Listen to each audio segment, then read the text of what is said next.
Ayun, magandang umaga po sa lahat. Ayan po kung nakikita nyo, napakaraming isda na naman dito. Ayan, ito po yung misteryosong dam na hindi talaga nauubusan ng isda. Ayan, parang mas lalo pa silang dumarami habang natagal. Ayan po. Grabe. Ayan po sa ating unang viewer, si Risa Kiaman. Ayan po, mga idol, grabe, napakaraming isda ngayon dito. Ayan. Gusto ko sana manghuli ng yung pang prito lang, yung ilang piraso. Ayan po yung ganito karami yung isda dito.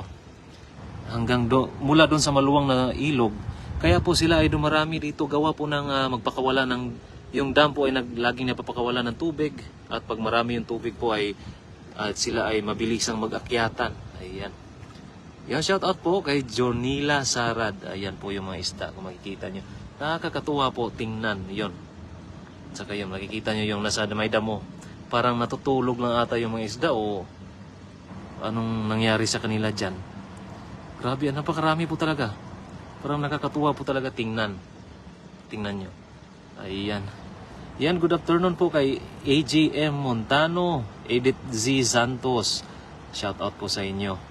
Noraline Labrilaso de los Reyes, shout out po. Ayan, napakaraming isda na naman.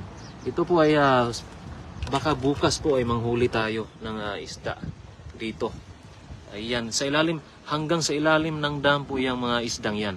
Sila po ay umaakyat pag mataas yung tubig, o di kahit itong tubig lang na ganito. Pero kinaya nilang languyin papunta dito sa itaas. Mula doon sa maluwang na ilog, at saka yung may nabiak na simento po ay gawa ng laging pagyanig ng lindol dito sa Taiwan, at dandahan siyang nabiak.